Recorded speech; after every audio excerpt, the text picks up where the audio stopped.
दाक्षिण्यरम्या गिरिशस्य मूर्तिः देवी सरोजासनधर्मपत्निः व्यासादयोऽपि व्यपदेश्य वाचः स्फुरन्ति सर्वे तव शक्तिलेशैः.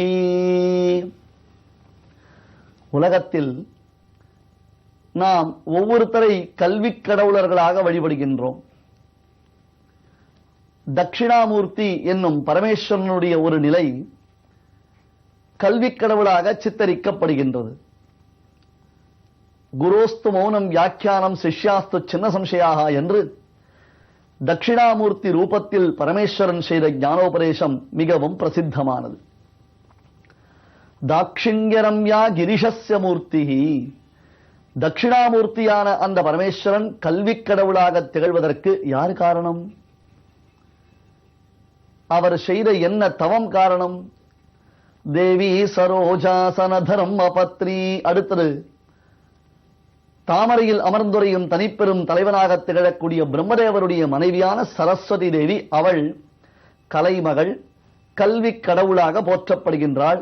இன்னும் சில தினங்களில் சரஸ்வதி தேவிக்கு உரிய பூஜைகளை எல்லாம் நாம் செய்து நல்ல புத்தகங்களை வாசித்து நம்முடைய ஞானத்தை வளர்த்துக் கொள்ளப் போகிறோம். இப்பொழுது அடியேன் சொல்லக்கூடிய விஷயத்திற்கும் வரக்கூடிய அந்த உயர்ந்த பண்டிகைக்கும் நெருங்கிய சம்பந்தம் உண்டு, சேர்த்து அனுபவிக்கலாம். வியாசாதயோபி வியபதேஷ்ய வாசஹ. அடுத்தது வியாசர், பதிஷ்டர். உலகத்தில் வியாசரை நாம் கொண்டாடுகிறோம். சகோவாச வியாசப் பராசரியா என்று அந்த பராசரருடைய திருக்குமாரரான வியாசர், பராசரருடைய திருக்குமாரரான வியாசர் என்று வியாசரின் பெருமை சொல்லப்படுகின்றது. இவர்கள் எல்லோரும் இந்த ஒரு பெருமை யாரால் அடைந்தார்கள்? இத்தகையதொரு பெருமை அவர்களுக்கு எவ்விதம் சித்தித்தது என்றால், ஸ்பந்தி சர்வே தவ சக்திலேஷைஹி. பிரபோ, உன்னுடைய ஒரு அனுகிரகத்தின், உன்னுடைய அனுகிரகத்தின் ஒரு சிறு திவலை, ஒரு சிறு துளி அவர்களுக்கு கிடைத்ததினால் என்றோ தட்சிணாமூர்த்தியோ அல்லது சாட்சாத் கலைமகளான சரஸ்வதி தேவியோ அல்லது வேதவியாசரோ இவர்கள் மிகச்சிறந்த கல்வியாளர்களாக தங்களை வணங்கும் பக்தர்களுக்கு கல்வி செல்வத்தை அள்ளித்தரும் வள்ளல்களாக திகழ்கிறார்கள் என்று போற்றுகிறார் சுவாமி ஸ்ரீ வேதாந்த தேசிகன். அப்படி அவர் போற்றும் ஒப்புயர்வற்றதான தெய்வம் யாரு தெரியுமா? சாட்சாத் ஹயக்ரீவன் என்னும் எம்பெருமானுடைய ஒரு வடிவம். ஹயக்ரீவமூர்த்தி, குதிரை முகம், பண்ணுகலை நால்வேத பொருளை எல்லாம் பரிமுகமாய் அருளிய என் பரமன் காண்மின் என்று ஆழ்வார் மங்களாசாசனம் செய்கிறார். பரிமுகப் பெருமானாக, ஹயக்ரீவ மூர்த்தியாக, ஆதாரம் சர்வ வித்யானாம் ஹயக்ரீவம் உபாஸ்மஹே என்று சமஸ்த விதமான வித்யைகளுக்கும் அதிதேவதையாக விளங்கக்கூடியவன் சாட்சாத் ஹயக்ரீவ மூர்த்தி. எவனொருவன் ஹயக்ரீவன் ஹயக்ரீவன் என்று அப்பெருமானுடைய திருநாமங்களை உச்சரிக்கிறானோ அவனுடைய திருவாக்கு கங்கையினுடைய வேகத்தை காட்டிலும் போட்டி போடக்கூடியதாக பிரவகிக்குமாம். அத்தகையதொரு வீறு, ஞானம், உயர்ந்ததான பாண்டித்யம் அவர்களுக்கு சித்திக்கும். இப்பொழுது சுவாமி ராமானுஜர் சாரதா பீட்டத்தில் தான் அருளி செய்திருக்கக்கூடிய பிரம்மசூத்திரத்தின் வியாக்கியானமான ஷாரீரக மீமாம்சா பாஷ்யம் என்னும் உயர்ந்த நூலை அரங்கேற்றம் செய்து கொண்டிருக்கிறார். அப்படி அவர் அரங்கேற்றம் செய்து கொண்டிருக்கும் வேளையில் அகமகிழ்ந்த கலைமகளான சரஸ்வதி தலை அசைத்து அசைத்து இசைத்து தாளம் போட்டு கை தட்டி அதனை கொண்டாடினாள். கொண்டாடிய அந்த கிரந்தத்திற்கு, பிரம்மசூத்திர வியாக்கியானத்திற்கு, சுவாமி ராமானுஜருடைய வியாக்கியானத்துக்கு ஸ்ரீபாஷ்யம் ஸ்ரீபாஷ்யம் என்ற திருநாமம் விட்டு அழைக்கலானாள். அது தவிர இந்த வியாக்கியானத்தை அருளி செய்திருக்கக்கூடிய மகாத்மாவை தான் கொண்டாட வேண்டும் என்ற ஆசை கொண்டவளாய் அவள் அவருக்கு ஸ்ரீபாஷ்யக்காரர் என்று திருநாமம் விட்டு அழைத்தாள். என்ன ஒரு வாஞ்சை, என்ன ஒரு ஆதரவு யோசித்து பாருங்கள். இதுவும் போராது, இந்த அளவிற்கு நாம் அளித்ததான பரிசுகள் போரவே போராது. ஒரு குழந்தை ஆவலுடன் நம்மிடம் வந்தால் நாம் உடனே அந்த குழந்தைக்கு ஒரு 10 ரூபாய்க்கு இனிப்பு பண்டங்கள், சாக்லேட் முதலானவை வாங்கி தரலாம். இல்லை, இந்த குழந்தை மிகவும் அழகாக இருக்கிறது, அழகாக பேசுகிறது, 100 ரூபாய்க்கு அந்த குழந்தைக்கு ஒரு பொம்மை வாங்கி தரலாம். இல்லை இல்லை, இந்த குழந்தை மிகச்சிறந்த குழந்தை, இதற்கு நாம் மேலும் நல்ல காரியத்தை செய்ய வேண்டும் என்ற ஆசை கொண்டு அடுத்தடுத்து அந்த குழந்தைக்கு விலையுயர்ந்த பொருட்களை எல்லாம் நாம் பரிசளிப்பதை போன்றுதான் தற்பொழுது சரஸ்வதி தேவி பகவத் ராமானுஜருக்கு, ஆம் ஸ்ரீபாஷ்யக்காரருக்கு ஒரு விலை உயர்ந்த பரிசளித்தாள். என்ன பரிசு தெரியுமா? அது கீழே பார்த்தோமே, நாடு புகழும் பரிசு, நல்ல பரிசு, வல்ல பரிசு என்று. என்ன பரிசு தெரியுமா?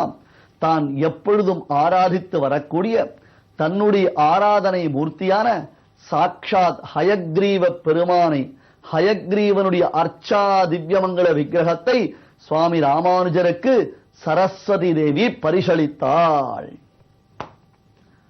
ஸ்ரீமத் பாஷ்யம் நிஷம்ய அத்புதமிதி சிரசா சாரதாஷ்டாகமானா ஸ்வார்ச்சாம்யாம் ஸ்ரீய பீட்டே சஹயதி பதயே பாஷ்யகாராக்கியதாத். ஹே பாஷ்யகாரா, ஹே பாஷ்யகாரா, ஓய் ஸ்ரீ பாஷ்யகாரரே. சரஸ்வதி ஆதரவு தோற்றும்படியாக சுவாமி ராமானுஜரை அழைத்தாளாம்.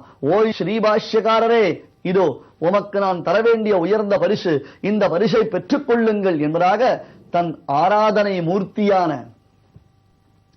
தான் அனவரதம் யாரை ஆராதிப்பதினாலே கல்வி கடவுளாக திகழ்கிறோமோ, வாக்வை சரஸ்வதி என்று எல்லோரும் தன்னை எதனால் கொண்டாடுகிறார்களோ அப்படி தன்னுடைய ஆராதனை தெய்வமாக தனக்கு அனுக்கிரகத்தை செய்பவராக விளங்கும் வேத புருஷனாக, வேதத்தை ரட்சித்தவனாக, வேதம் என்னும் வைதிக விஞ்ஞானத்தினுடைய சமஸ்த விதமான சாஸ்திரங்களுக்கும் தலைவராக, எல்லா ஞானத்தையும் நமக்கு உபதேசிப்பவராக விளங்கும் பரிமுகப் பெருமானாம் ஹயக்ரீவமூர்த்தியினுடைய திவ்யமங்கள விக்கிரகத்தை சரஸ்வதி தேவி சுவாமி ராமானுஜருக்கு அகமகிழ்ந்து பரிசளித்தாள்.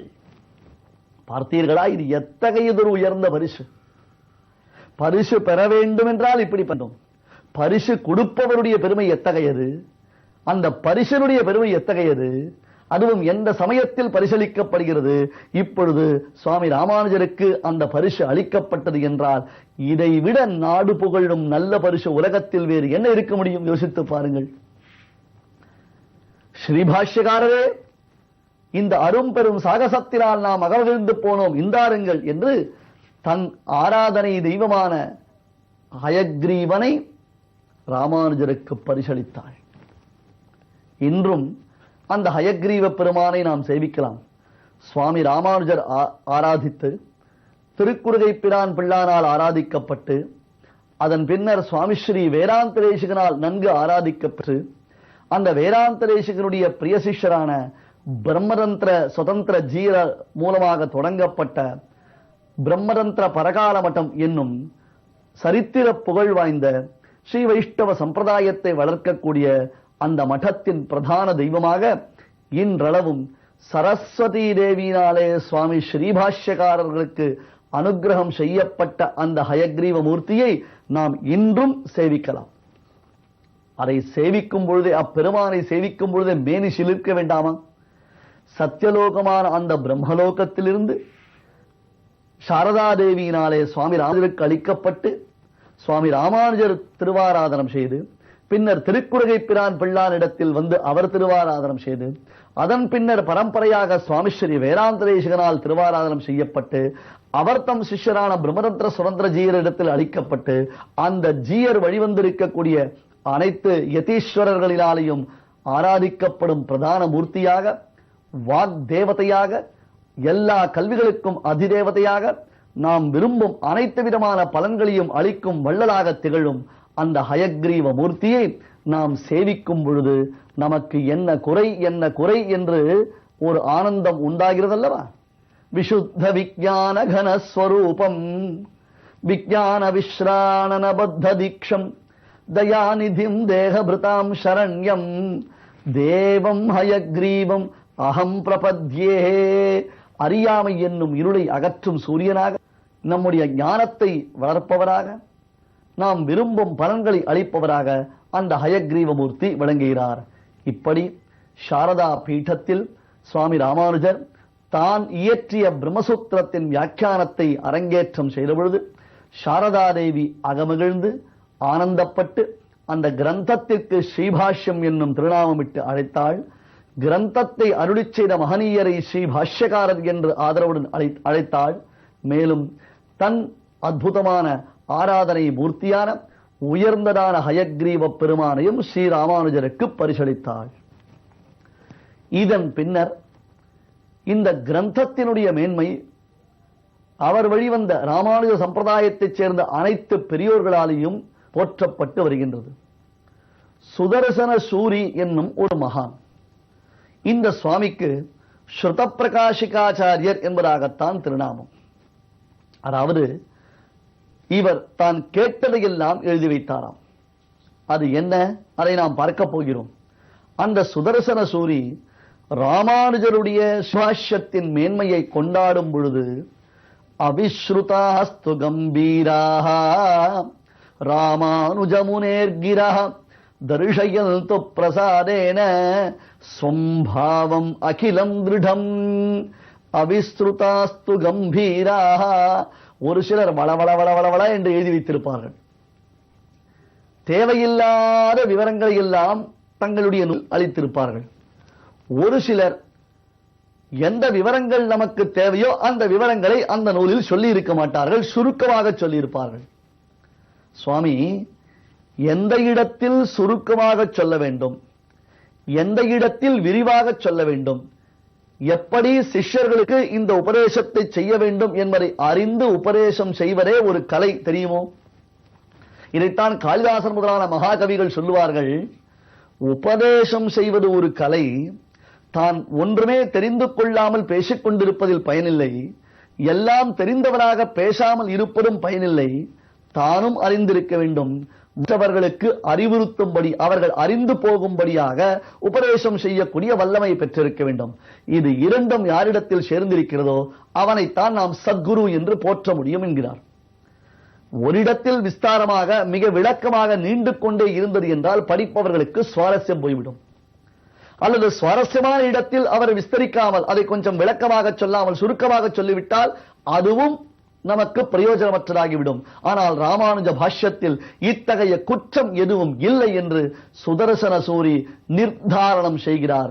அதன் பெருமையையும் நாம் தொடர்ந்து பார்க்கலாம்.